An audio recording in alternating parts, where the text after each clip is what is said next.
Hello and welcome everyone. I'm Dr. Shalini. My pleasure to invite you all on behalf of Indian Fertility Society and Delhi Gynae Forum South to this interesting webinar of professional stress, which we all face in our day-to-day life. So this webinar is for us, for our own safety. How do we cope it up with? And it is not for the patients. So it's my honor and privilege to invite, it's apologies from Dr. KB sir. Sir is busy with another webinar, important meeting. So my pleasure to invite Dr. Surveen. Ma'am is the Secretary General of Indian Fertility Society. She is in fact the pillar of the IFS and has worked really hard to take it to another very high levels. She has 32 years of clinical experience. Recently, she has written a book on Atlas. She's written on Atlas. There are so many positions she has. I'm just Thank cutting it you. short. Yeah, please. Yeah. So I Thank you. just invite you to give a just warm welcome address.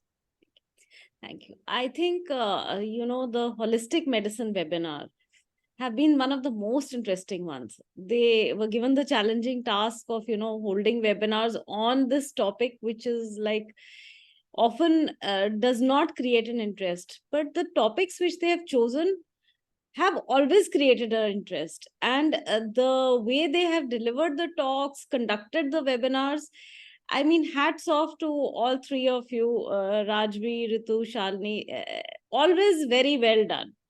And always something to learn from them.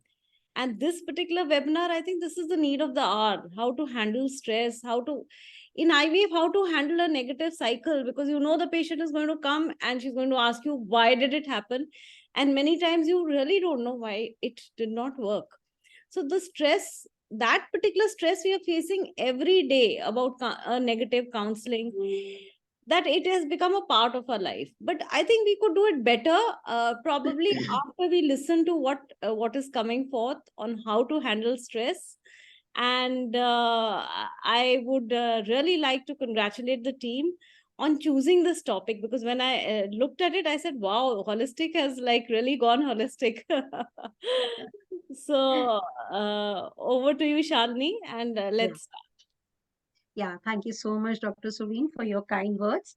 My pleasure to invite Dr. Rajvi Mehta. We all know that she's actually the brainchild behind all this holistic medicine. She's actually PhD in human IVF, and she is mainly into yoga also, apart from her academic curriculum. She does a lot of teaching, and she has over 3 decades in human IVF as a researcher, clinical embryologist. Over to you, Dr. Rajvi.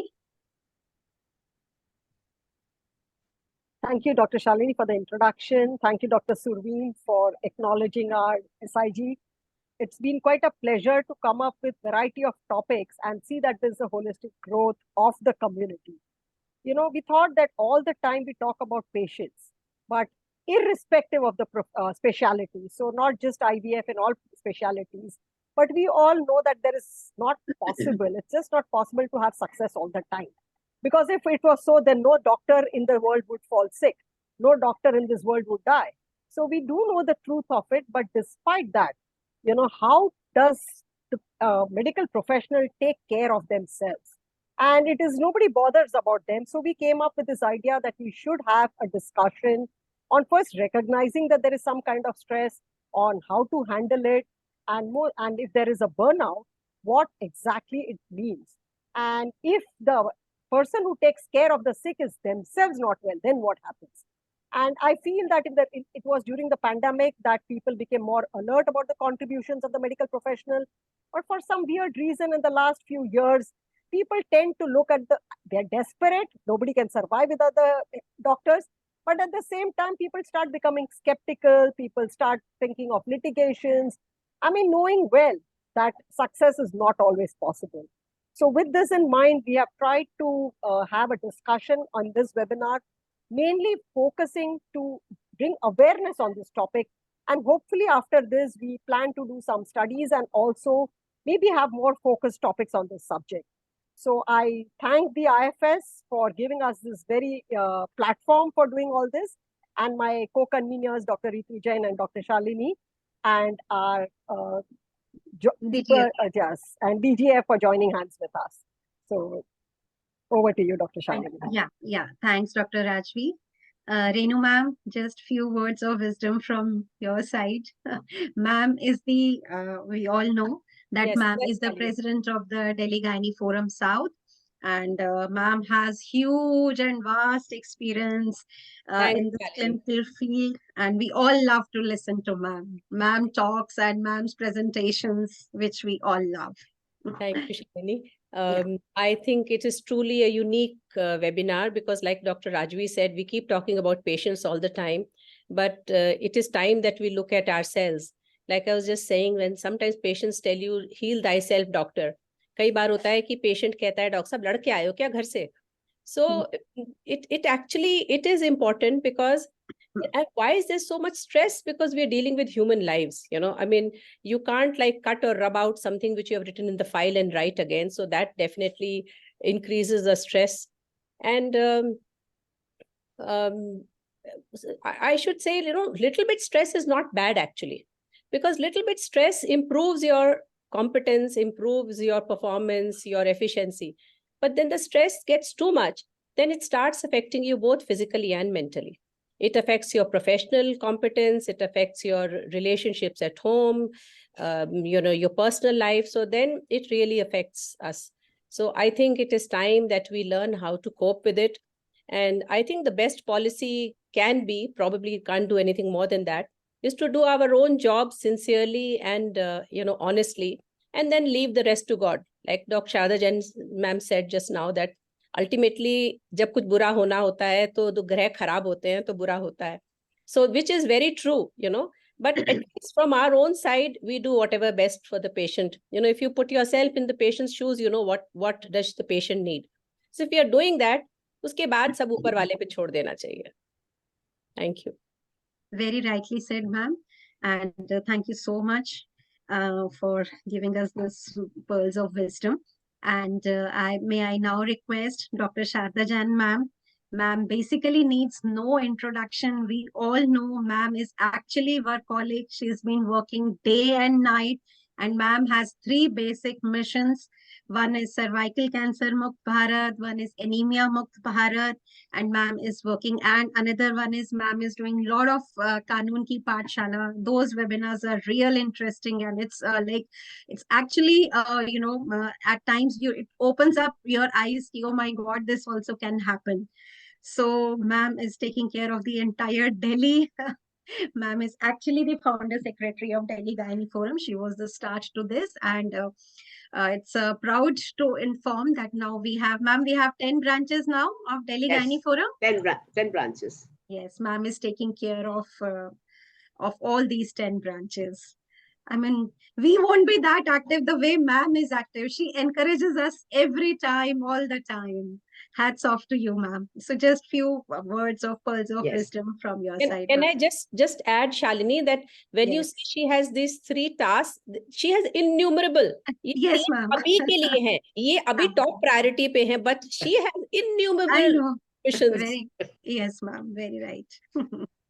I think, the topic which has been chosen is absolutely great. I feel the stress is all around. A 5-year-old child also is stressful today. So leave aside we doctors. Again, I will say that, I'm in this particular profession for the last 50 years and I can see the change myself. We enjoyed our earlier years, but in the last 10, 15 years have become very stressful. And this is because of long working hours, responsibility, and our expectation of our patients are touching the roof. They according to them, if they touch the hospital, whether the clinic or the hospital, no death should take place. फिर आपकी क्या जरूरत है जब आपको छू भी लिया तो फिर डेथ होगी तो ये बड़ी मुश्किल की बात है. So what is I find it is not only litigations, long working hours and high level responsibility is seen all around it. And I think I will not talk about it, why we are stressed. I think we should talk about self-care and our own well-being. I will here again say that prioritize our self-care. You should have a time for your sleep, your eating healthy, and engaging in regular exercise and things like that. And I think allocate time for relaxation बहुत जरूरी है. Hobbies के लिए spending quality time with your family and friends. And I think, some time should be given to meditation and mindfulness. Uh, People like us are a part of a music group where all of us have don't we have not been trained in music, but we come and sing songs. I think that relaxes us completely. दुनिया में ये सब चीज तो चलती ही रहेंगी, but I feel it has become too much. I think we got to learn. You said that the softer skills we need to learn. We are never taught in the four walls of the medical college how to be stress free, how to manage our time. आपने जो counselling और communication है ये वाली बात तो सिखाई नहीं गई हमको. We do not know how to handle those small things, especially in IVF. Breaking bad news is a problem.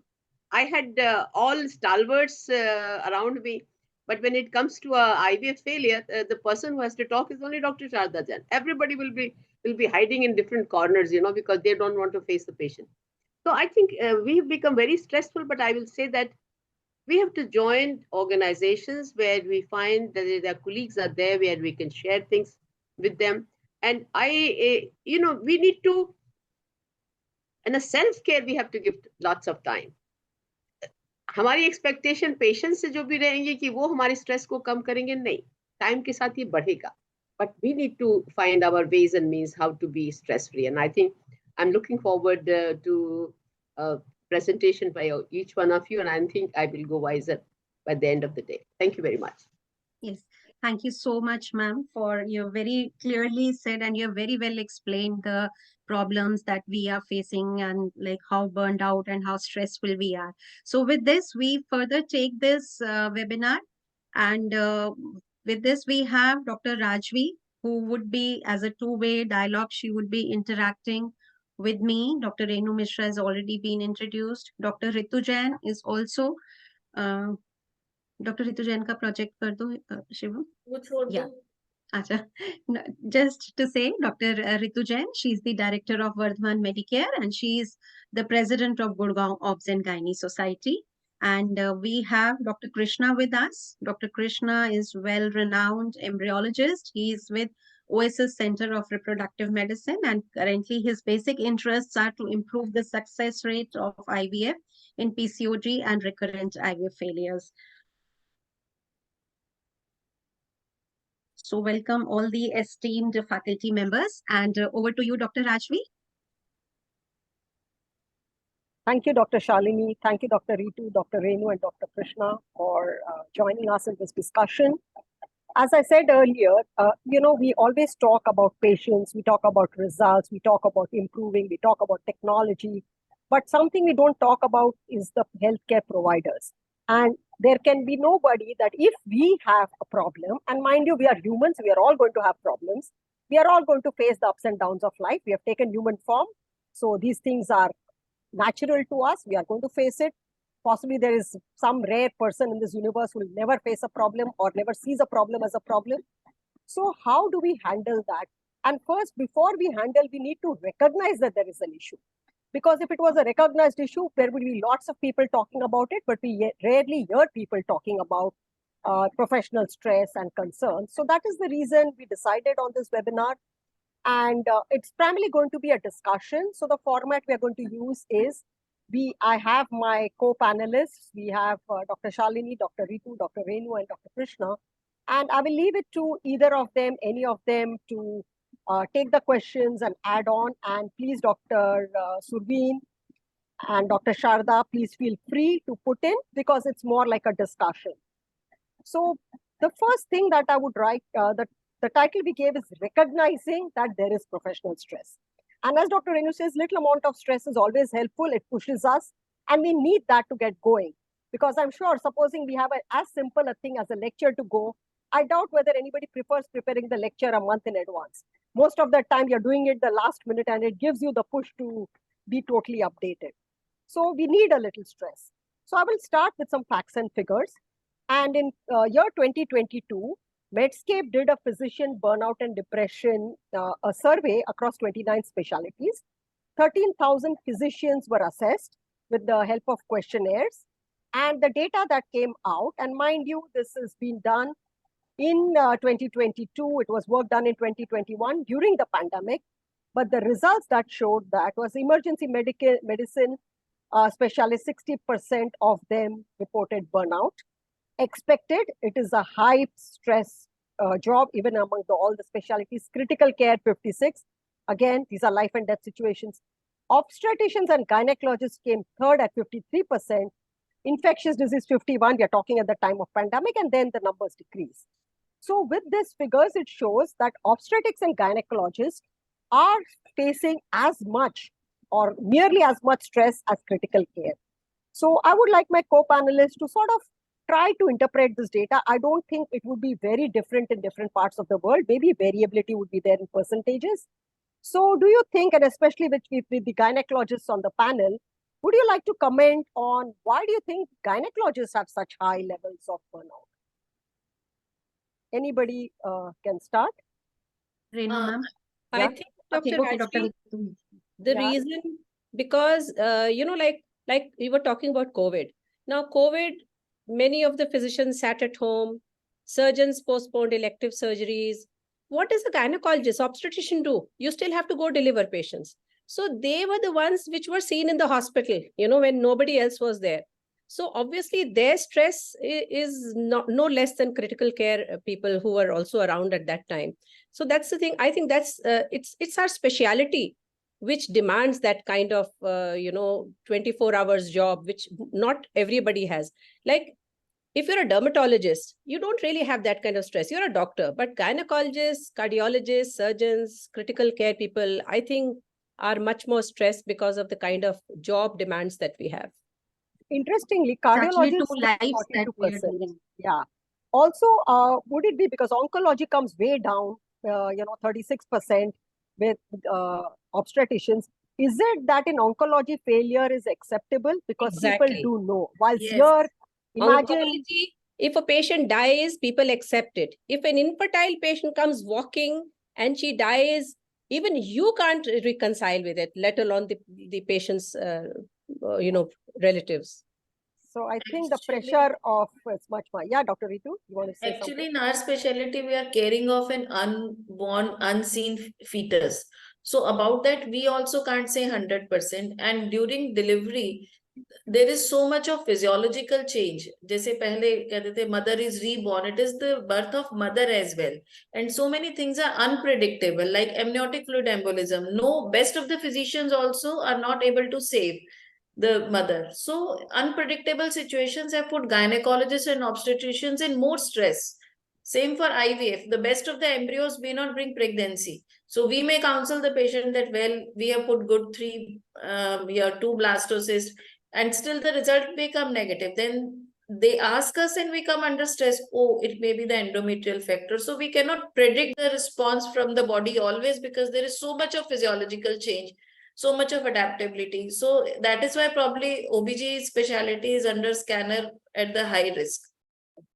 Yes. And during COVID And, times, it also happened, we were scared till now of the HIV, but when the COVID came, jo sabka baap hai, I think all that scare of, 100 HIV patients were almost equal to a COVID patient delivery.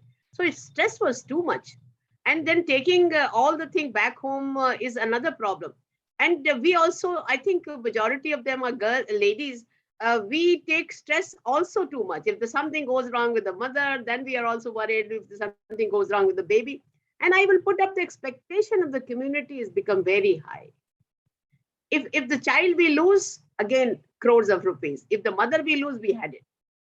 So I think the stress of gynecologists, I do not know about the emergency medicine people, do they have that kind of litigations? But I always say 50% of litigations in the country are against gynecologists. True. 50%. yeah, very rightly said. So Now Well, I'm going And in fact, when I was just reading the literature and comparing this data, it was like the stress level and burnout level in India is like 10% more than as compared to the American studies or as compared to the UK or the England studies. So basically, maybe the reasons are higher in India. The way we work, the way the medical profession is worked in USA is different from the way we people work. We in fact take throughout, like the as per the international law, we are not supposed to work more than 48 hours, but then we all know how much we work and how much we are burnt out. Similarly, there is a message in the chat. They said that anesthetist very rightly said that anesthetist too itself is a very challenging branch, and definitely the burnout rate is very high in anesthetist too, because it is kind of reversible process. They are putting to sleep and they have to make the patient out of the sleep. So being obstetricians dealing two lives itself is very, very challenging. Shalini, that thing which you said about USA and India, I think in India, what we lack is clerical staff helping us out. Abroad, they have a full office. They have people, statisticians, they have a clerk sitting outside, they have somebody doing the paperwork. Here we are trying to do everything ourselves. We don't have any help. So that adds Yeah, I mean, if it were just the clinical work, it was fine, but we are probably doing everything end to end. There is no person to help us if we want to do research. There is no clerical staff to put our records in order. Everything we are just trying to do on our own. So that is one big difference between the West and India. True, very So, right. as far as I will just tell you that they are bound by law that they have to only work for 48 hours. Once during the training time, also, if the resident stays on for some time more, the staff sister in charge will come down and say, look, Dr. Jain, you have worked for this much time. If you're going to overwork, it's going to harm our patients. So I think, that kind of a very strict hours of working is there. And as you said ourselves that, to cut our, economic burden, we don't hire extra hands. We can also do the same thing as people are doing it. We want to cut corners, and that's why we are not hiring, and we are doing our jobs ourselves. And it is worse in private, actually. Government, you still have residents, so many cadre of people up, down. In private, you're doing everything yourself. That's what I've realized. So, I mean, I think there are different categories of people and the different kind of pressures are very, very different. And one thing is the ratio of doctors to patients, which possibly is much higher here. On one hand, like you said, they have a working hours and you have to leave. But what if a patient walks in and there's no other doctor available? Will you be able to leave? Will your conscience permit you to leave? So a lot of things do come in. Since our webinar is, it's going to be on YouTube later and non-medicos, patients or general public would see. A simple question. Do doctors fall sick? I think the answer is, or, can you afford falling sick? Because in most jobs, people have X amount of sick leaves. So you can fall sick, stay at home. If you're in finance or you are in IT, you can work from home if you're unwell, or, just a simple cold, cough, etc. I would like to know, for the sake of the public, how do you handle it? Because I'm sure you're human and people do have a bad throat, the Delhi pollution getting to you. So how do people generally handle this kind of situation? Because you cannot just take sick leave and walk off. Honest, Krishna, go ahead. Honest question to all the people who are here. Please open up your bags and tell me how many of you are having Dolo 650s, one antacid, and an antibiotic in your bags. I do have it. I also have it. Very right, very right. You hit the nail. You can't afford fall sick. So we, preventively just take Dolos and antacids, hoping that, the afternoon surgery is going to get affected or the schedule in the afternoon can't get disturbed. Let me just pre-medicate myself. And I think we are doing more harm by doing that. No, we are doing that, Dr. Krishnan. Sometimes, it happened with me only. I had my own surgery a day back. And next morning, there was a patient in obstructed labor at 5 a.m. and nobody was available. What I did, I told sister to give Dynapar to me. And then I said, we have to operate because nobody is available. So we take stress because we feel we are saving life. And we take undue pour on our own health and we think of patient first. No, the hormones are like this, that we take patient first and we get It's stressed. actually the after. way we are brought up, right? Yeah, The way that's we how are we are brought up. groomed actually. No, here I will say again, there is a difference between the government sector and a private sector. In government sector, you can afford to have a leave when you Yes. fall sick. Yeah. But in a private sector, it was very surprising for me. A person had a right hand fracture. And then also he was sitting in the OPD. So it is a pressure to, earn money in a private sector also, that you forget about, small sickness. Kya hai, thoda sa darad hai, Yeah, pain, I know, ma'am. I mean, not You just know, about money, No, ma'am. I don't think it's only finance, not but your money. conscience is going to prick you because you know that person last minute, where would they go? Exactly. Not just Exactly. It is your conscious. Exactly. Yeah, your conscience just I- pricks you. I had once very bad diarrhea. The only time I had such bad diarrhea, which must be viral. So I went to the hospital, got admitted myself. And there was a patient labor. I thought multi deliver ho hi jayegi. And then, but she got obstructed and I did her cesarean. And as soon as the cesarean finished, I put the last suture and I collapsed myself. And I was on one stretcher and the patient was another. So I think the message goes across that it is not that doctors always are healthy and happy. They too face the problems that common people face, and they're not always successful. You can be on a stretcher for another issue whilst your patient is this. So thank you for being very candid and talking about it. Now, Yeah. I will So, say, Dr. doctor, Raji, their you disease yeah. problem is equal to the public. उनकी कोई Absolutely. कम नहीं है. True. So we now, are sick, but we are groomed how to present this in front of the patients. We have that, that motivation and that maybe that pressure that patient well-being is the first. For Yeah. that, we neglect ourselves. and you have your fight response is yes. much higher. So Yes. your adrenals keep you going, and then cortisol, everything. Actually, this gives me, I want to say something for our doctor colleagues. For COVID, we put that plastic curtain or barrier. So it saves us from so many infections. Probably this is one practice we can, save ourselves from respiratory diseases, because earlier we used to get so often from the patient. So to protect ourselves, that one step we should definitely carry on, that we put that barrier screen between us and patient. that's a good In step. fact, there is a change in the patient's perception also. Patients, they have also started wearing much more masks. There is an increased number of patients, those who come and wear masks to the hospital, and which is actually a good thing. So this could be like the positive effects of the COVID also, that patients coming to the hospitals wearing masks and we creating that plastic shield. Definitely. So But now here I we wish to tell Dr. Ritu to you is that patient, when the COVID was over, we asked them, what do you liked and what you did not like during COVID times? So they said they hated those doctors who did not come and touch us. They did not examine us. So they did not like it, doctor. Whether you like it or not is our profession. And we need to touch our patients. Mask definitely help, but putting curtains and seeing it from distance, that's no. I It don't know, is, she's madam, talking of a when we are screen. conversing, it is Conversing. we of course touch. It is not that when we are talking face to face, if there is that plastic shield in between, that helps in preventing the infection. It is just that. During okay, so now every human being is going to be fatigued, and I do believe that doctors are much better trained than other professions. In most professions, in your early years of your career, whether it's a lawyer or a CA professional or a scientist, we work very long hours, and that's the actual learning phase. But I think the medical professionals during the residency are trained much more, 2 nights at a stretch. But do you feel that that training possibly has helped you even now?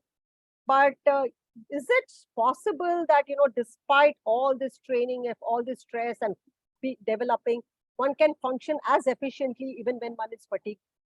Or there is likelihood of something not going right just because of exhaustion? No, we do fade out, madam, with the working hours as the hours get prolonged. So the efficiency definitely drops down. We are also a human being having the same HPO excess. So at the end of day, its efficiency definitely drops. If we have a nap or if we have adequate rest, our performance is certainly better. Yeah.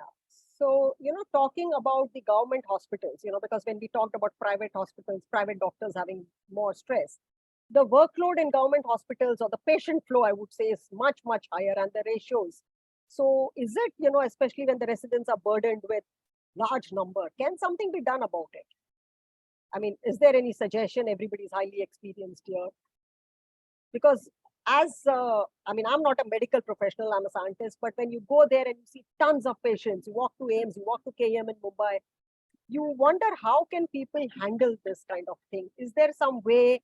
I don't know how, because this is not a problem of one hospital. It's universal of possibly all government, municipal teaching and pre-hospitals. Is there something that can be done about it?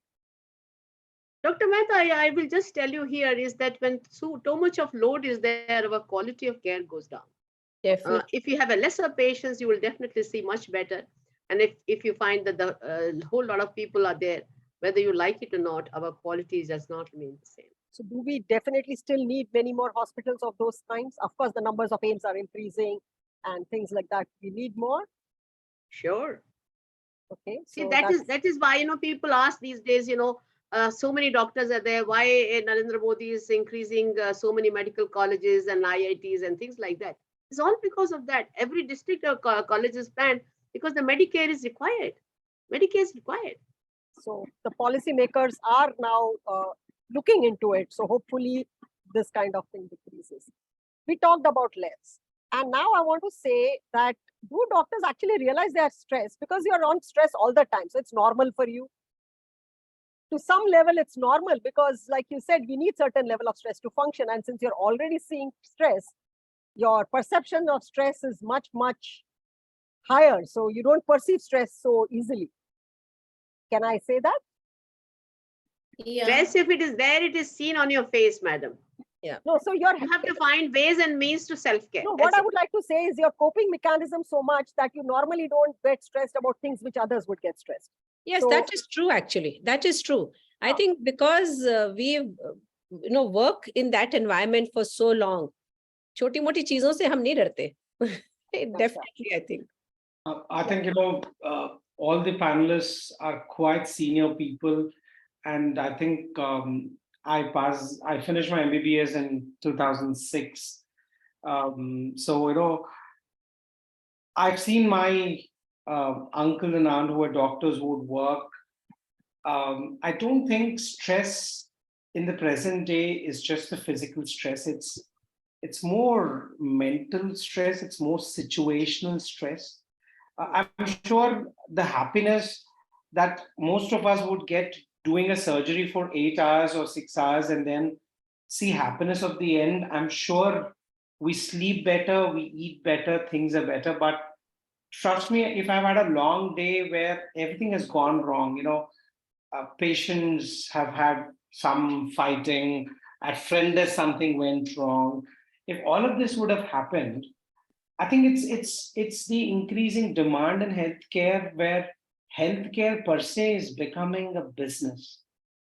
Whether we accept it or not, the whole problem is because we have made healthcare a business. It's become a profit loss statement. It is a customer service industry now. And I don't know if to say or if there's a way of changing it. Changing times and things have to adapt. I've seen in the olden days where the doctor would ill-treat a patient, shout at a patient. I've seen in labor room a woman being yelled at when she's in pain. Things have changed. Now labor rooms are not that kind of labor rooms. I think they've become holistic. There's a lot of care and love and all of that is given. That's a good positive growth. But the financial side or the economic side, what we're seeing, the growth, I don't think it's gone in the right healthy direction. It's a very controversial thing to say. Should a doctor be the hospital administrator or an MBA person being a hospital administrator. And there comes the whole problem where the MBA person thinks, you know what, we need turnaround, we need like to see 200 patients in the day. You're only seeing 40 patients and then the whole pressure, but they do not want to increase the team. There's a lot of imbalance in how we are actually approaching, handling and balancing it. And unknowingly, the stress is onto the doctors. We already have the stress of, how do we medically manage a patient? But trust me, that's the easiest part, at least in a private practice. It's so easy to do a surgery and get away and predict the prognosis of a patient, but so difficult to do process management and people management in the hospital. And that's what is causing a lot of stress. And that's been my experience. Though I've been young, I think for the last 10 years, I've been as head of the department. And I've had so many difficult situations, and it's all been people and process management. It's never been patient related or the outcome related. It's just how do I run the show on a day-to-day basis? And that causes immense stress. And that's in one way or the other way to do with privatization. Dr. Krishna, you struck a chord with me when you sort of mentioned that the people who are administering are often not familiar with the subject. And they try to enforce decisions. And I would just like to give a very simple example, being an embryologist, of a fellow embryologist who used to, pickups are generally planned on a Monday, so comes to Equilibrate Media on a Sunday, spends about an hour, gets things in the incubator and leaves. Now they had the management asking them why she spent only 1 hour, she should spend the whole day. So she says, why should I waste my whole Sunday? I want to be home, but I've done my work. Then you should finish. So why the whole day? So you can take a holiday another day. Now a committed embryologist would like to see the entire process and not hand over to somebody. So the next demand is that, okay, you finish your work on Friday. Other technicians do it. And I can imagine it's very annoying, frustrating, and irritating that somebody who doesn't know the subject is actually not advising you, but demanding things of you. And I think the message is that if you're having administrators, managers, they can help smooth running of the process, but they should understand the process and the significance of each step first. Because otherwise it can become a very annoying affair. It's not the medical part, it's not the technical part, which you are happy to do and see the outcomes, and you're prepared if the outcomes don't go your way. But these things which are extremely frustrating. So I appreciate you actually bringing it out, and I'm sure many people would voice it maybe differently. So as we go ahead, you talked about mentally tiring, and I have listed this. So what do you think is the most? In patient interaction, do you find it exhausting of all these? I mean, tiring, but at the same time, of all these, I would maybe specify procedures. I said, somebody also said you can do a long procedure, but at the end of it, there's joy. It can be demanding. Counseling after things don't go as expected. Administrative work. I don't know how many love the administrative work or find it the most stressful. And handling staff, managers, and people. So maybe if you would want to give some examples or whatever you would like to talk, and any other things which are mentally stressful, apart from the other things that come in. I think the most stressful is counseling. And the next would come handling staff, managers, and people. And, like Dr. Krishna was saying, actually, I have seen a change here. And incidentally, I did 2 stints in England, once in 88, 89, and then 93, 94. Earlier, there were no managers. And by the time I went second time, 93, they were all managers. So the difference was, the second time when I went, so interestingly, there was outside the OT, there was a big notice which said, if you're doing a cesarean, if you close with suture, it costs X amount of pounds. If you close with staples, it costs X number of pounds. For them, it is all about money. For us, when we have a patient on the table, we never think. We think what is best for this patient. We don't think money all the time. I'm not saying money is not important, but hum har samay paison mein nahi tolte hain. We're dealing with lives. Whereas for these people, they're always figures. They will say, OT time is not well utilized because you're only doing 5 surgeries a day. And 2 hours the OT is remaining, vacant. But when you have an emergency cesarean, you need all the staff. It doesn't matter how many, you can't even lose that one baby. So it is definitely a problem when non-medical people, although they have skills of administration probably better than us, but they don't think the way we do. So unless we have a symbiotic relationship, it actually fails very miserably. Thank you. I appreciate the candidness and openness. Yeah, Dr. Sharda, you I like think to say I something? also agree with Dr. Krishna is the medical side is the most easy part and most relaxing part. You never feel tired with the medical part of it. Which bothers you is administration, administration, and administration. Thank you. So, now we come to the actual, all the stress and what it leads to, and the term burnout. So I thought we should give a proper definition of what the medical professional burnout is. And it's a real, by definition, it's a real reaction to prolonged stress that includes emotional exhaustion, cynicism, and a lack of satisfaction from work. And one thing turns out to be very clear here, and also in the Medscape survey was that it's not the medical part or the surgical or the procedures that seem to stress the doctors. It is administration and people management, even out in the US. So we go through, and Dr. Shalini, since you were keen on this particular, maybe you would like to talk. So there was a study done on orthopedic surgeons and burnout. Yeah. Yeah, so if you would like to elaborate on it, yeah. Yeah. So actually, because since the topic of the webinar is like recognizing burnout. So burnout is actually the extreme spectrum of the stress. It is, and as everybody is agreeing that medical field today has become very challenging, very competitive, very complex these days. So that is the reason for the increasing burnout among the doctors also. And along with that, like how do we suspect that a doctor is having a burnout?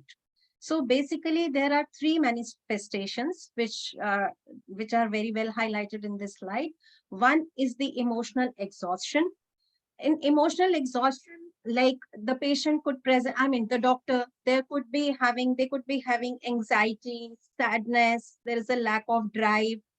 Then there could be like cognitive changes, there could be like memory loss or attention deficits, or concentration span is less. And then there could be behavioral changes, like there could be withdrawal symptoms, he could be isolating and not participating in active interactions, kind of you can predict and you can see the sadness, chup chup sa rehna. So all those kind of things, there is a lack of motivation. So all these, they give you a hint that could be he or she could be having for a burnout. Now, the second is the depersonalization. Depersonalization is basically not identifying oneself as professional. You feel that you're not able to do justice to the patient. You can't take the decisions probably because you're so dead tired, you're stressed. And the last manifestation, it could be the diminished personal accomplishment, like you feel that you have not been able to do justice, and then that again guilt, it troubles you. It becomes a vicious circle. You are stressed, you're not able to do justice to the patient, and then it again troubles you again, you go into the more stress. So it is basically a vicious circle of all these three the way the patient presents, either the signs and the symptoms, may we call it. And everybody, like my co-colleagues, my seniors, they have very well highlighted that it is not the surgery or the long interaction or the long treatment. It's the clerical work. These days there is so much of the Google knowledge which the patient comes to us. The patient, they have just lost the trust in us. They come with their own knowledge, no doctor this, and then they do window shopping, they go from one doctor to another. So all this is kind of the fear of litigation, that the patient will sue you, the patient will put this on the social media. So all these factors, they are really the reasons for us to be stressed out. More than that, more than the surgical stress, of course, I'm not denying that being an obstetrician or being an IVF, we do stressed out when there is a fetal distress, but these are all the contributing factors which are leading to very high levels of stress in us. So, I mean, after talking about stress and extreme chronic stress leading to burnout, I would like to know, I mean, we will not go, since this webinar is primarily to bring awareness and possible solutions. So we are not going to go into the physiological mechanisms and the role of hormones, etc., which would be very systematic. But here, I would like to draw your attention about burnout in that same Medscape report where they did it over the years. And what is interesting to note is that COVID came in 2020, Q1, Q2, but the burnout is always been the same even much later and before COVID. So burnout is nothing that was associated, and mind you, these are people from 29 specialties, and the burnout was nothing related to COVID or any such thing. It's just been there, and 40 to 50% burnout is quite high. So if 1 in 5 physicians thinks that they want to leave the profession, I wonder what's going to happen to the healthcare. And if it's in US, I think it would be worrisome to see what it's going to lead to. I'm interrupting Dr. Raji. Yeah. I mean, these papers only, when I was just reading, the suicidal tendency in doctors are almost the double as compared to the general population. So it was mentioning that in doctors, in medical profession, the suicidal rate has gone up to as high as 6%, which is quite high, and which is just 3% in the general population. So the extreme end of the spectrum, the suicidal tendency, is again very high in doctors, and all this is all because of the chronic stress that we have it every day. So Apart from this, it has led to defensive practice. So many times we know Yeah. how to save the patient. Suppose a patient of abruptio placenti comes and you can do everything, manage in your nursing home setup, but you would like the patient to be at higher setup. Maybe you have to rush along with, or sometimes you have to say no, even when you can do, because of the fear of litigation only. Litigation, true. Those are the topmost reasons that are giving us a lot of stress these days now. It seems No, we I'm have not to get- surprised at all, this study shows that the COVID did not make any difference with the Yeah. burnout. Yes, this is the fact of life. Yes. We think that COVID increased our stress. That's not so.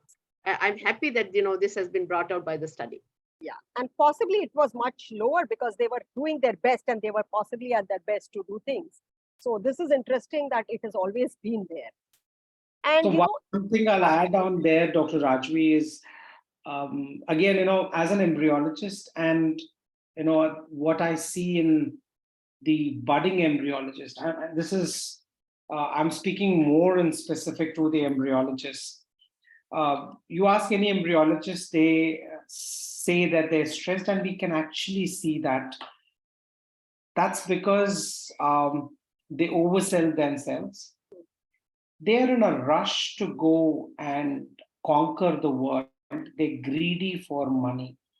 Not that I do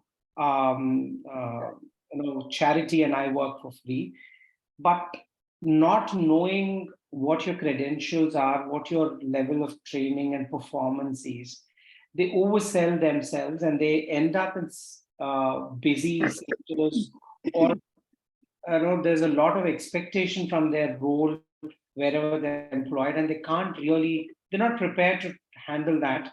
And that's causing a lot of stress to them, because at the end of the day, they will be questioned because they are answerable. If there's no embryo, there's no pregnancy. Even in UK and USA, ART has not become blame free. yes. When there's no embryo, it's the tone in which we question, but you will be questioned. The embryologist will be questioned, and is the first person whom we'll ask, did everything go well in the laboratory? I don't think, over the years I've learned it as an embryologist, I feel offended when a clinician questions me. Oh, how can you question me? I've been in the field for the last 18 years. No, I don't really feel that. In fact, I think it's my duty to answer a clinician when she says, is everything okay in the lab? It's my duty to make her feel confident about the process that I'm dealing inside the laboratory. So coming back, I see a lot of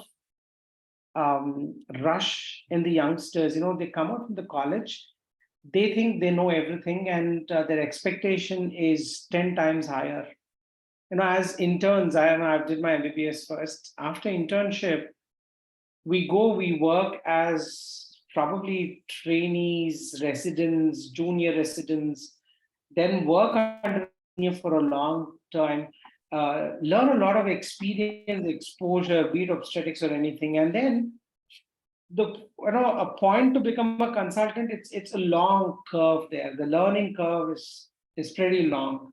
I understand the current situation in India is there's dearth of embryologists. So a lot of universities are quickly doing something and throwing a person with a piece of paper which says it's degree, and it's not even called embryologist. They think they know everything. You know, Dr. Krishna, there are 17 universities which have come up in the last 1 year offering a master's in clinical embryology, maybe one or two, the last 2 years, I would say, after the law came in. And I wouldn't be surprised if more than half of them do not have faculty who has ever stepped into an IVF lab. And maybe half of them do not even have the equipment. So it's a very scary situation. Like you say, come with a piece of certificate and to believe you're qualified. So I think it's we have to wait and watch and be responsible seniors to see how they're going to be trained. When these juniors come and say, I'm stressed, I'm like, are you really organizing yourself? They do not want to organize themselves. They do not want to plan. Planning We is will have to agenda. Educate them and bring that culture. Will have to work on how to get them in our direction. Dr. Surveen, since you're here, it's a sincere appeal. We got to be doing something towards the training of embryologists. I know there's probably not much, but at least we have to bring across this awareness both to the universities who are running these courses and also to the embryologists who are finishing these courses. It isn't a 3 months crash course that will make you're playing with a couple's dream of parenthood. People are selling properties, they're on the verge of their divorce.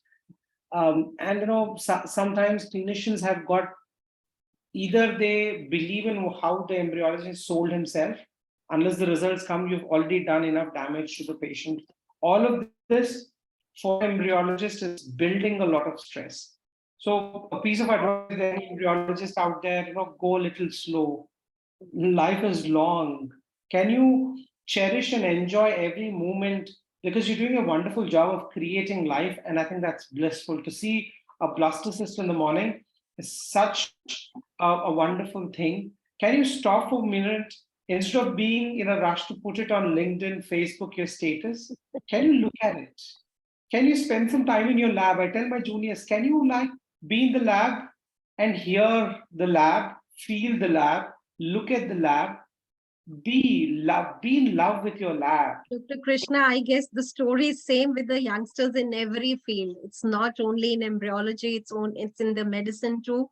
The younger generation definitely want to skip the ladder and reach at the higher level very soon. No, but I just wish on this particular aspect, I'm glad Dr. Krishna had been a very, very honest as for the training in embryology is concerned, but I'm concerned.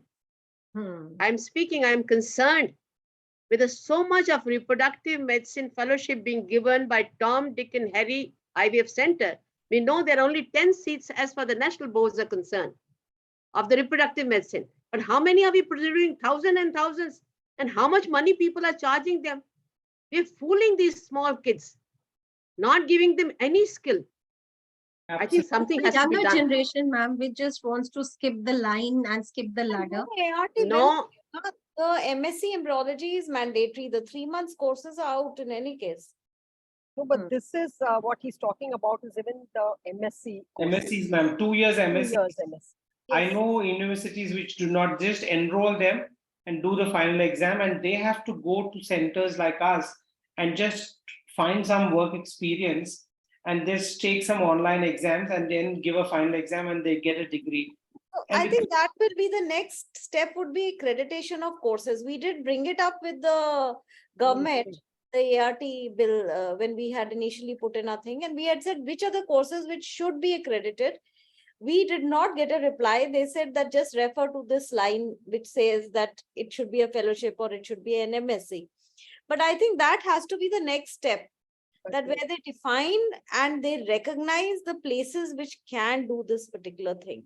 So I think we should push for that.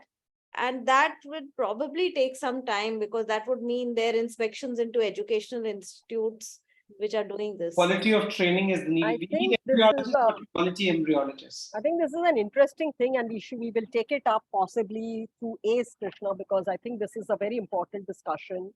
And, we're talking of embryologists.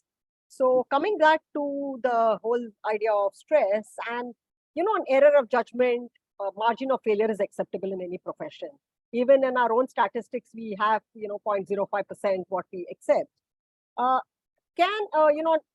hindsight, you realize that there has been an error in judgment, but that is on hindsight. At that time, it seemed very clear. How does it impact a doctor? I mean, can one be indifferent to it? Does it affect the concerned people, or do you feel bad about it? Do you feel the next case, does your confidence get affected, especially if it's an error of judgment? Would it, or I would say generalize as you're representing the other professionals I think also? it's a very individual thing. Depends on people's personalities. How they take these things. Some people take it very seriously. Some people do not take it very casually. I think it really depends on the individual. And probably, although maybe not necessarily, maybe women take a little bit more, to heart than men, but I'm not sure. I mean, I'm just making that without any solid evidence. Okay, But it's true, ma'am. Women, we are more get attached to emotionally. Yeah. We are definitely more attached to our We patients. get more So I affected. think it's true. Yeah. In fact, the studies has also shown that the stress levels in women is much higher than in men, because we do get involved. Being nature, it's inherent. It's in our genes. EQ is not strong. We have to change it in today's time and dissociate with respect to emotions while working. And whenever such stressful situation comes, we have to take our colleagues. We understand that what is a stressful situation. Suppose we are dealing with placenta previa past spectrum, or we are dealing with a case where there are many complications expected to happen. So we should roll in more people and try to shoulder of our responsibilities and distribute amongst colleagues. That is one way we can manage it more effectively. No, but that is different, Ritu. That is different. We're talking about if you make a mistake, when you know it in hindsight that you made a mistake, how does that affect you? I can tell you my own story. I mean, I had a patient where she had a young patient. She had some adnexal mass, not malignancy. But funnily, her omentum looked like as if, you see in malignancy. Rest, there was no other evidence of malignancy. And I told everybody in the OT that, remember, we will take a biopsy from this omentum before we finish. Because I took out the adnexal mass or whatever, I don't remember. I still remember that look of the omentum, which looked like malignant. And at the end, I forgot to take that biopsy. And I was miserable after that. I said, what if she really has malignancy and I've missed it? She's a 32-year-old girl. And, how can I didn't know what to do. It was difficult to find courage to go back to the patient saying that main bhool gayi lena biopsy, which sounds so silly, but actually I did. And I kept on thinking I couldn't sleep at night. The next day I went and told her, I said, look, I forgot to take your biopsy. And I can even show you the picture of that omentum, looked like maybe query malignancy, and I cannot just leave you. I took her to the OT next day, took the biopsy, paid the whole bill myself. And I found nothing in that biopsy. She didn't have malignancy, but it was just looking so bad. So it's very hard, what do you do at that point? Because जाके patient को बताना भी बहुत बेवकूफी लगती है ना. You sound so stupid that I just forgot to take a biopsy or something, it's very difficult. But sometimes speaking the truth gives you so much of mental peace. Yeah, but it can also give you a lot of trouble. She might say कि कैसे भूल गई. Especially in today's era of litigation, so ma'am, it has become very risky. She may not say anything, but she might still sue you. But I think in this case, you took the decision from the head, because logically, in case it was there, long term, it's going to affect her. But you didn't let your heart or your emotions take the decision where there could be fear of what the consequences could be. So I think what message comes across is like, let your decisions be from the head, all your knowledge and wisdom, but work from the heart, as they would say. I think ART, we've already discussed, we see consistent failures as one profession where we see possibly equivalent amount of failures, especially in the first cycle as compared to any. And there's so much of uncertainty. And, we're talking about coping with failures. So the question is, one aspect is we become indifferent, which in a way is not the right way, because if you're totally indifferent, it doesn't really matter. Or on the other hand, should we get too involved? Because even that's a little dangerous. And I guess that's true for any medical professional. So because I always say the patients see failures 2 or 3 times in their life. Most of the times they'll stop after that. We see 40% of the times. So how does one handle this? If you're not looking at cumulative pregnancy rates and all the stuff. So, how do we handle it ourselves? I'm here, I Doctor- want to be wiser by the other people who are so many people are here. Why we can't predict the failures in IVF? You can't. Ma'am, having been there for long, first thing is all embryos do not really reflect their developmental potential.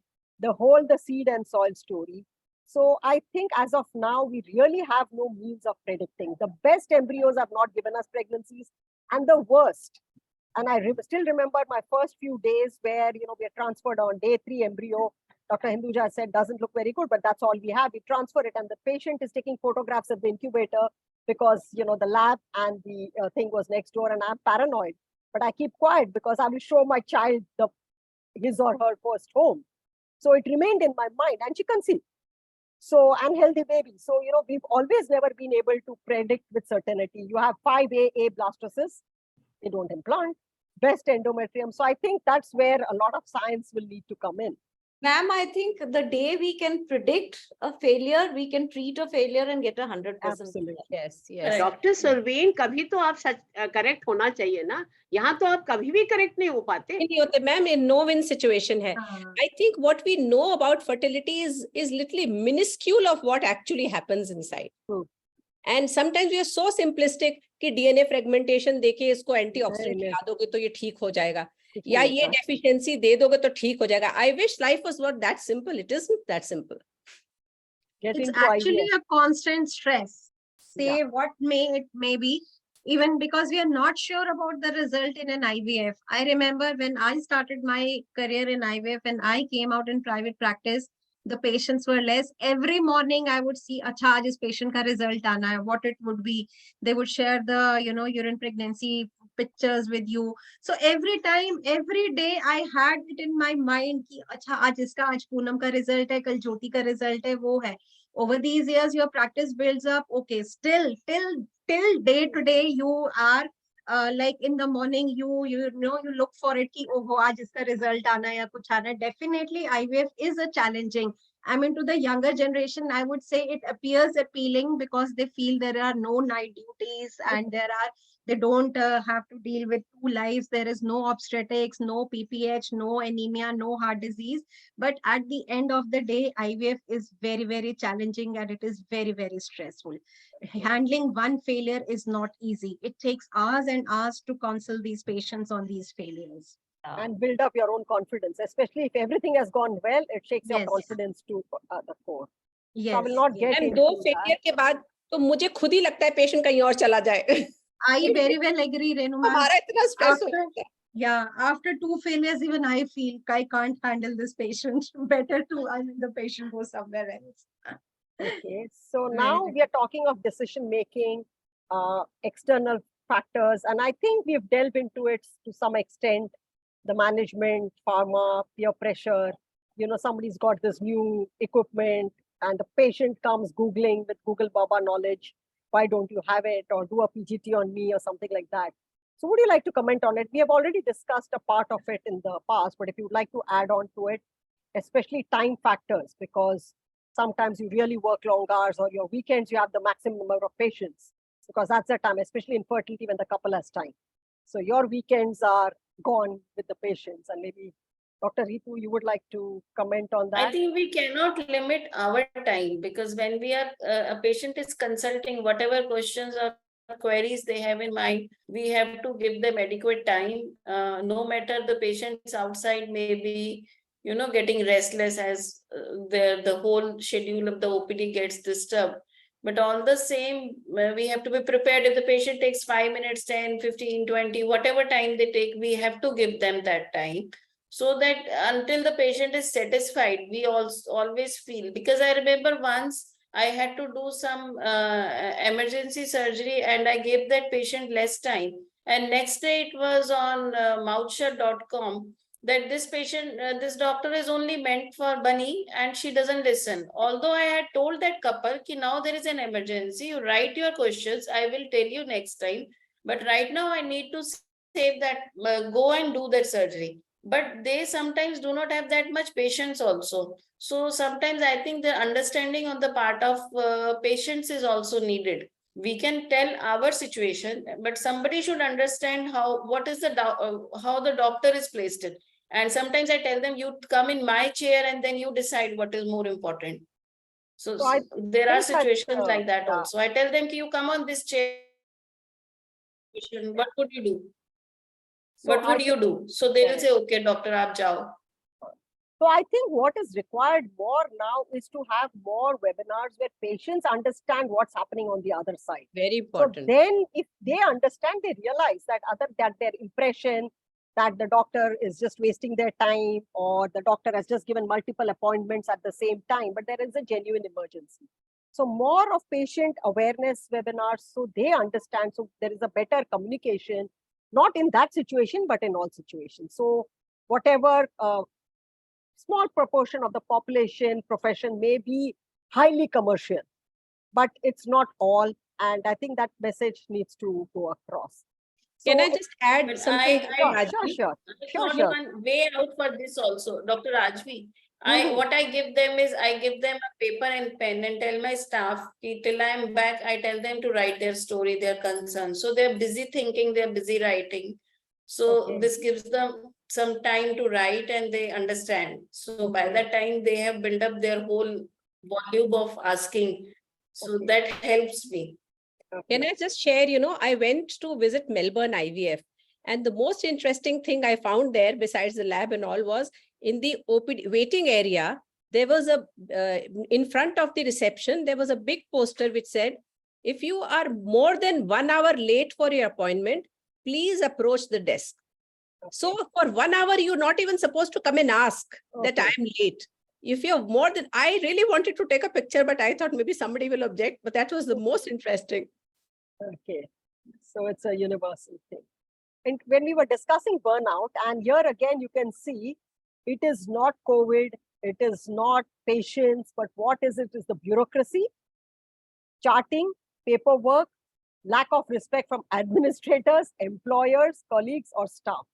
So you can see the major is the same, it's international, and maybe there has to be some forum where we can address this, which is taking time off and the joy of the rest of the medical abilities and skills and knowledge that the doctors have. How serious is the fear of litigation? I think we've already discussed it right from the start in various forums. I would just That's the biggest stress, Dr. Rajvi, these days. Okay, two things. Is professional help available through the medical association societies? The same help which is available to another patients, we have to have the same help or build up our own schedule, like do some exercise, yoga, meditation. No, I'm not talking about the fear. For litigations, is there some kind of a legal cell which would help the doctors?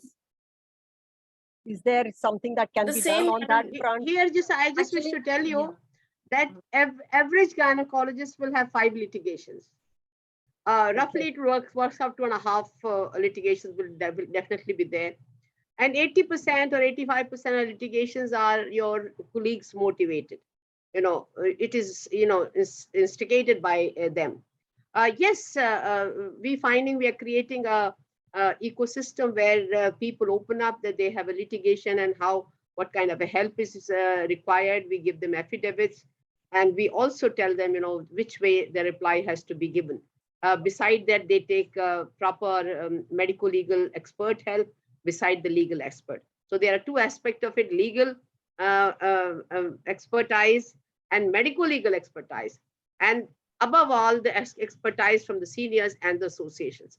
I think things are building up now. I think more work has to go on to this particular area. Yeah, Dr. Rajvi, like since I work in corporate, like ma'am has definitely given us a very good information. And like I work in corporate, so all these corporates these days, they do have a medical legal team. So even while this new law ART has come, so even if we have some doubt or the other, so we always approach our medical legal cell. So I guess the things are improving, and this is actually quite a positive side. Like we know that we have a medical legal cell to approach to in case something goes wrong. And how serious is the threat of violence? We keep reading about it. We see messages on WhatsApp groups. How serious is this threat, or are these isolated cases? Do you think In it's gonna ART get worse? probably it is not there, but No. I think rest the statistics is yes. Okay. Yes. Especially it is much more with the individual doctors practicing. I mean, like in the corporates, like we are working in the hospitals. So we are not that fearful, but the small private clinics and especially in the peripheries, this fear of litigation, we have seen so many cases. Dr. Archana from Rajasthan, we know that she committed suicide. So the fear of litigation, the fear of violence, I think it is very high, especially in these small nursing homes or the individuals' practices. In corporates, yes, I feel it is less. And Do you much see the fear of litigation coming into ART? Because earlier, when I started, I always felt the patients are not going to talk because they didn't want the world to know that they were infertile. No, But Raju. today things have changed totally. There Yes. is no issue, Yeah. and the litigations are going, and the compensation of 1.4 crore has been paid recently. There are so many litigations happening. There are so many complaints happening. We do not know it. But if you go to appropriate authority and find out, and you go to DMC and find out, ART is full of complaints. They are just piling up now. And ART is going to be one huge sector for litigation. It's going to be a huge, huge sector. We are not realizing it now, but it is going to come through. And all the centers who have previously not taken care of the sperms and eggs which they were putting together, the DNA tests are going to be done and they are all going to be dragged into the court. They are all going to come under this thing. So I There think- is that we did it before the law, because this was in any case something against the law, whether the law came or it didn't come. Yeah. Correct. We have Also, to I be always very say that careful about our paperwork, because it is the paperwork. There's just a single consent. If you haven't taken it, you are You the had person it. who is wrong. The documentation. I think Dr. Surveen here, I wish to tell you, it all about counsel. yes. How you counsel. If Absolutely. you've counseled and if you've documented it well, this is what I've said. And when you're counseling, you said that ये भैया हमने तो camera लगा रखा, तुम भी अपना Android phone से जो भी मैं बात कर रही हूँ वो आप सुन लीजिए.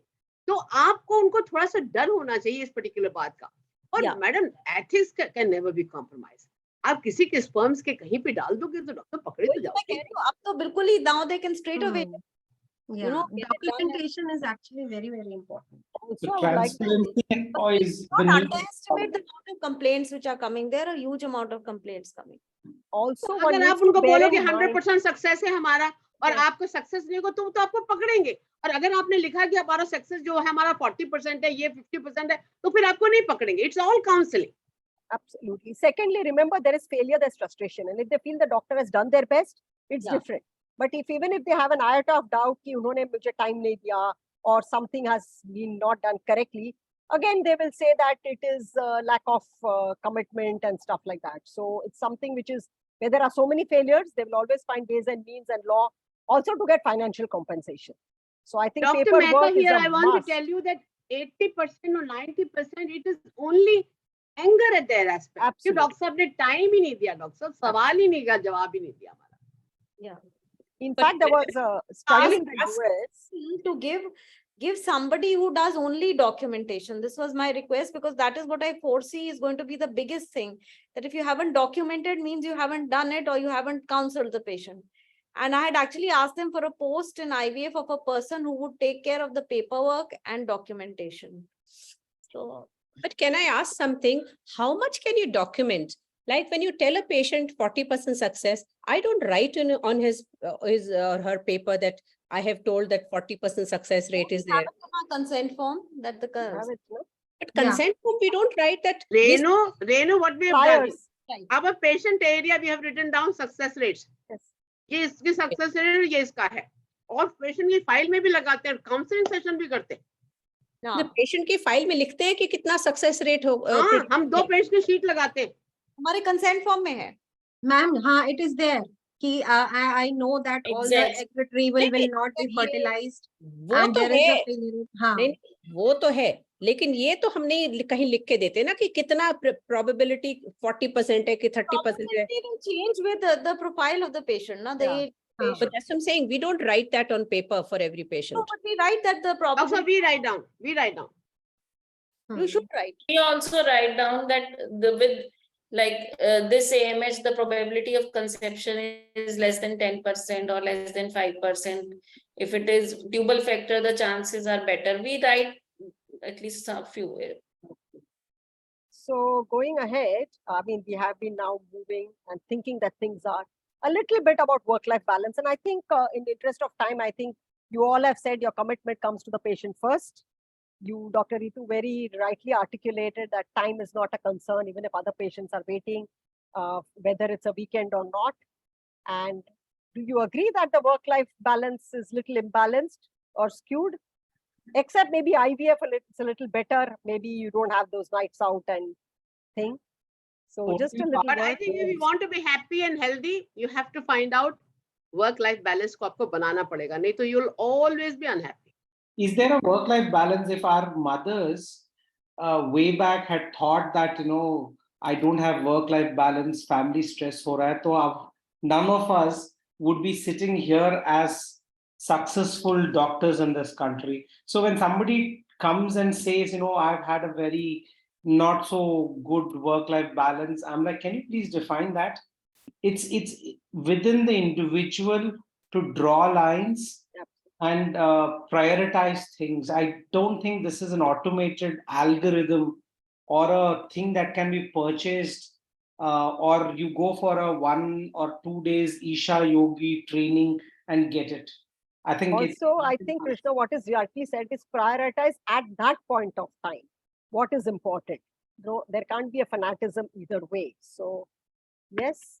And I it is guess it's different for everyone. And it is Yeah. different for everyone. Yeah, Dr. Rajvi, the family also accepts us, our parents, okay, the daughter has been working, or even the mother-in-law accepts that the daughter-in-law has been working day and night. So it's the kind of, if they are ill, they will not tell us that openly, even if the child is unwell, probably the in-laws or the parents, they will take care. So, I also remember my son had a 105-degree fever and my in-laws, they were taking care of the child because I was doing a cesarean or held up in the medical emergency. So I think it's the family also which has adjusted to our profession. So what is important is the family support system, which is Yes, again the family, very yeah. strong in India and it needs to be there for us to continue. So Yeah. are women more burnt out? Yes, we talked about it earlier. That's what the American data says. And last thing about all the causes, and then we'll go into, I'll share the good stories. So what about the dietary habits? Eating on time, you advise patients eat on time. But what happens? Is it really always possible? If we could follow what we advise to the patient, I think we'll be less burned out and there will be no question of burnout. Eating right on time, sleeping adequate, taking adequate sleep, no alcohol, no smoking, all these goody things which we guide to the patient. I don't think so it's applicable to 100% on us. So It takes maybe a back record what seat. you tell the patients and listen Yeah. to it yourself. Yeah.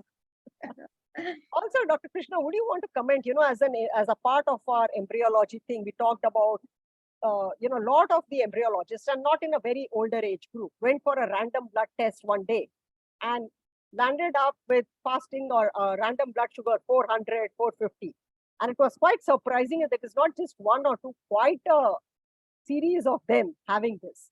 So you want to comment something on that? And I don't think it's restricted to embryologists. Possibly it's all over. Absolutely. I think, well, I would always share my story. I was 29 and there's a strong history of diabetes. And as a young person, I would work 16 hours, 18 hours, not look at time, not eat on time, do all kinds of funny things because I thought that was cool to do and I could do it. And then I was just playing around with the glucometer after checking my parents' blood sugar, and I was surprised to see my random sugars were 360. Got a HbA1c, it was 12. And this is at the age of 29, and that's, was a very scary thing to actually see. After that, tried bringing in a little discipline for the diet, but I don't think there was enough time for exercise. So things kept building up. Things went on a different direction, busy center, a lot of centers, a lot of work. And then last year turned 40. So I knew I was up for a toll. Didn't have any issues, nothing, but I said, I'll get a preventive CT angio done. And I was right. I had a 90% block, got a stent done. Then I think finally I slowed down in what I was doing. So I used to travel like 20 days a month. Now I've brought it down to 3 to 4 days a month. I try and do webinars if I can. I start my day only at 9:30 after all my exercises and everything. I don't come to work at 5:30 or 6. For almost 10 years, I used to get up at 4:35 and 6 o'clock I used to be in the clinic and work till 6 or 7. Now I don't do that. I delegate my work. I've got a team. But you know what? It took a huge toll on my health, and it's not that I want somebody's sympathy, but what I right now do with my team is I don't want them to do the mistakes what I have done. So I consciously sit with the clinical team to ensure that the working hours are not long. I very consciously keep a tab on the working hours of my embryologists. I ensure a weekly 1 day off is given. And for the last 2 months, we have ensured that Sunday is a holiday. All my clinicians were surprised, were against, and this is stupidity. Sunday can't be a holiday. I said I use a Sage single step media. I don't have to come and make dishes on Sunday. And all the day 6 freezings can be done late day 5 evening. And for 2 months, I've managed to keep my clinicians happy. KPI is not deviated at all. And I said, I don't want another embryologist to turn diabetic hypertensive or have a stent. I should be the last person who's undergone this. People don't like me certain times, but I think I've learned it the hard way, and there shouldn't be another person facing a similar situation. So now we have been discussing the causes and, do doctors need professional counseling, do you think? And I think, yes, maybe in some cases, but like Dr. Shalini said, what we advise the patients, if that can be incorporated, we can. So now in the interest of time, I'm just going to go now to change gears and talk about something which is also very close to my heart. And now I will be ending this with some data and some studies that we've done. So, questions about postures and ergonomics that the profession demands, and whether it's the embryologist or whether it is ultrasonologist or pathologist, they do lead to problems. And being a yoga practitioner, I do know that certain postural, not yoga postures, are habits do create it. So I'm just highlighting that there are studies which show that arm and neck pain is much higher in ultrasonographers. It's much high back pain among healthcare workers, neck and upper back pain in eye care professionals. In fact, in a study reported in the Indian Journal of Ophthalmology, said 70% of the ophthalmologists suffer from neck and back pain. Cytologists, cytotechnologists, also musculoskeletal, it's all to do with the neck and the back. So having said that, it goes on pathologists, sleep disorders. And I think it's also the same for embryologists or others. You are stooped over the microscope, you're working long hours, and naturally the posture is affected. And this data which clearly shows that nearly 42% talk about a headache, some point of time, maybe associated with what we do. Neck pain is there in nearly 70% of the embryologists at some point of time. Backache, and this is data. Without data also, I'm sure there is lots more. If we start collating and collecting data from the other specialists, all this will start coming in. Also, the coping mechanisms. Our holidays, yes, possible, exercise, one needs to find time. And as Dr. Krishna said, others said, we will need to. Yoga, sports, home time, maybe conferences is of sometimes a time to relax because you're out. But of course, there's sometimes lot of cerebral overload. So I would like to talk about a study we did during the pandemic, post-pandemic, where we had two groups of medical professionals. They were all MD doctors with various specialties, anesthetists, gynecologists, surgeons, orthopedics, etc. And we had a control group. We started with 39 people in both the groups, in fact, 41 in the control. And these were the people who were interested in doing yoga. So they were more like waitlist control. What we found was that out of the 39, 38 completed the study in the yoga group, which was interesting, only one dropout over a period of 3 months of regular online classes, thrice a week for one hour. Whilst in the control group, we had 6 dropouts. All they had to do was fill the forms again. And here I would like to show that the perceived stress in the study, the yoga group had significantly reduced in these 3 months of time. None of these people had ever done yoga before. This is basically yoga that we do is in the tradition of Yogacharya B.K. Iyengar. So we use a lot of supports and props. And we also looked at burnout after 3 months. And even the burnout had decreased in the study group. So burnout is, of course, due to a chronic stress condition. And maybe if you would have followed up for a longer period of time, it would have been. I'm not sharing the other results, but we found there was an improvement in the quality of life. We found there was a decrease in anxiety in the standard scales which are used for assessment, decrease in perceived stress, decrease in depression, and also sleep disorders had quality of sleep had improved because sleep is now really realized to be important. So trying to end on a positive note, yes, there are ways and means to do, and we have data, and would be very, very happy to share not just the data, but actually the technology or the methodology of what we did, and maybe give classes or whatever required to the medical professionals. So the first half, we talked about the stress if it can help. So finally, I would try to quote from a paper. They said that it's all about improving work environment. And what I'm talking about is improving the quality of life of doctors, helping them.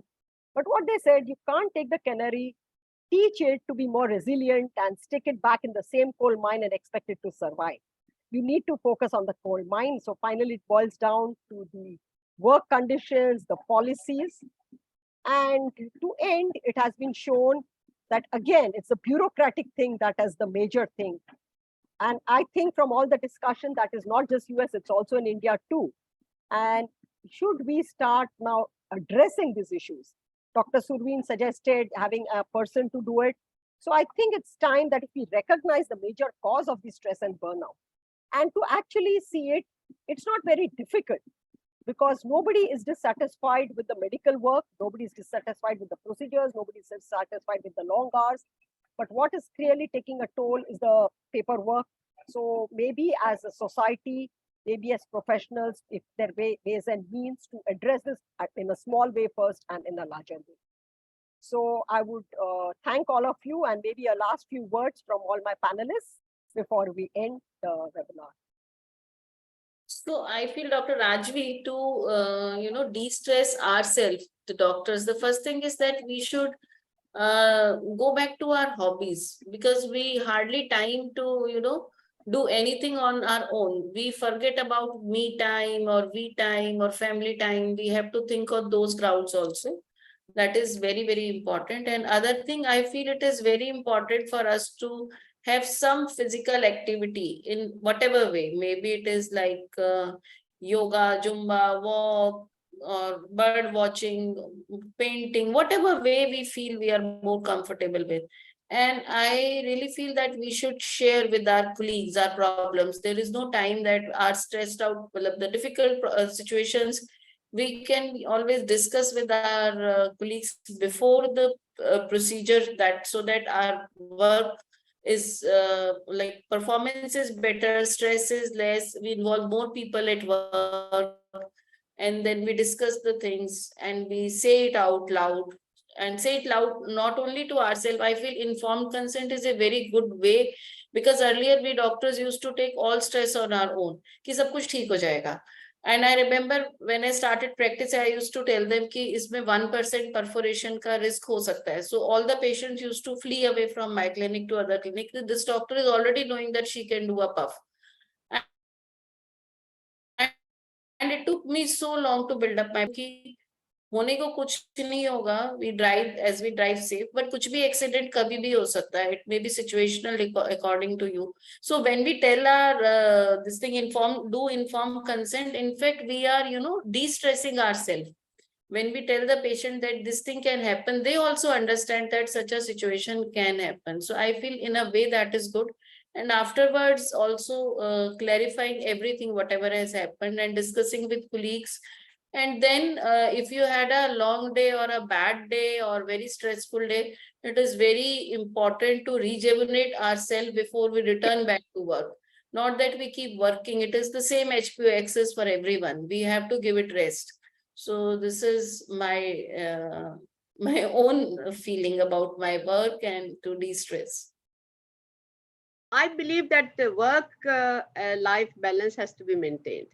And I think I always believe self-care. You have to find time for your food, for your exercise, for your meditation, and duties can be delegated.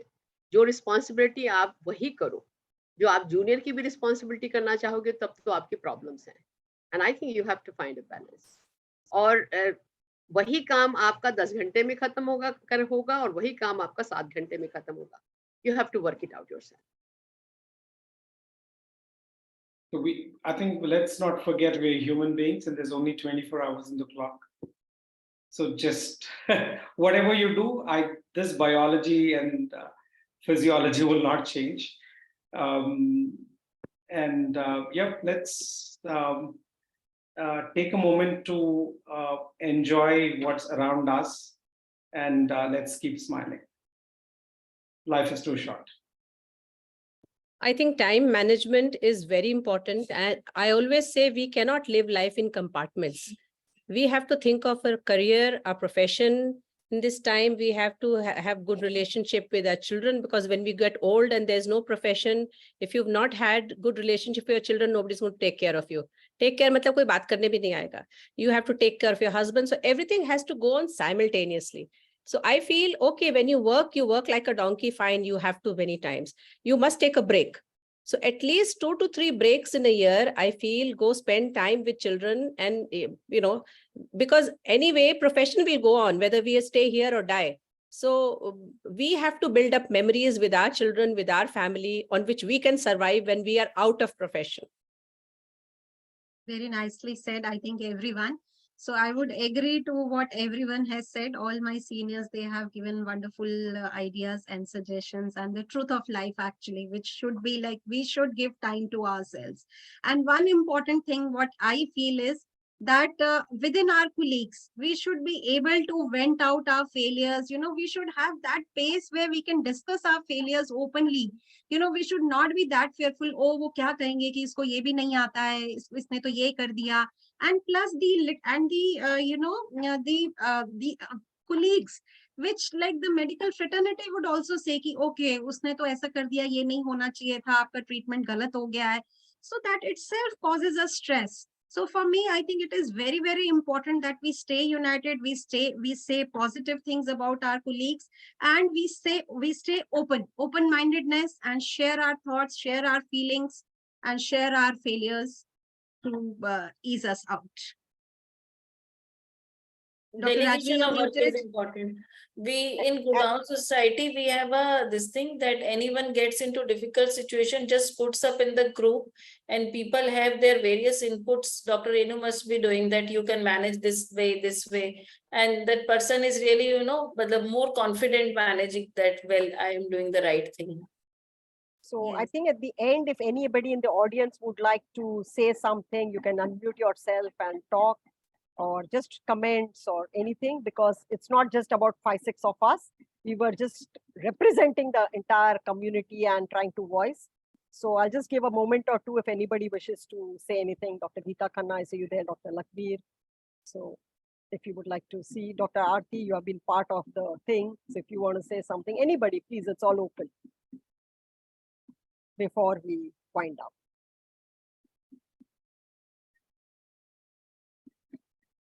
I just wish to tell here that, we think that we are alone. You have to only say that I need help. You'll find many people are there to help. Yes, Okay. that openness should come, ma'am. Very, very rightly said. Yeah, but that is what you have to invest time in relationship. Chahe wo friends ho, colleagues ho, husband ho, wife ho. If you do not invest time in relationships, you won't get, you won't get that support. Great. Okay, so thank you, everybody. It was really a pleasure discussing this really offbeat topic. And I really found it very thought-provoking and many more things that can be done now.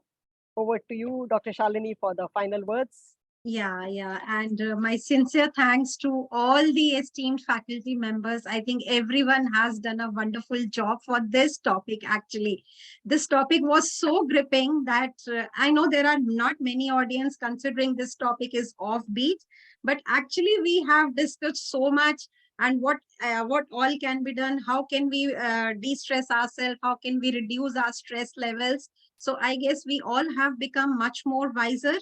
And thanks to the IFS and the DGFS team for giving us this platform. Thanks to Shivam for always being there at the back end and coordination. So just last and final words from Shada Jain ma'am, and then we just take leave. Also, tomorrow, the Association of Physicians of India is also having stress among doctors. So I'm also one of the panelists. Let's just see what they are going to throw light on it. But today I enjoyed myself thoroughly. It was very well conducted panel. Thank you, so ma'am, for much. your presence and Yes. Thank you. So much. guidance also. Thank you. So Thank you, everyone, thank you, everybody. Renu ma'am also. Bye-bye. Bye-bye. Thank you. Bye-bye. Thanks, Dr. Surveen has left and Dr. Thank you. K.D. sir couldn't join. So Okay. sincere thanks to Dr. So we Surveen. will be also. sharing this video on YouTube in a day or two. So you're free to share it with anybody you wish. So we'll share the link with all of you. Okay. Bye-bye. Thank you. Thank you so much. And with Bye, this, Dr. we Shalini. all take Bye. a leave. Bye-bye. Yeah. Bye-bye.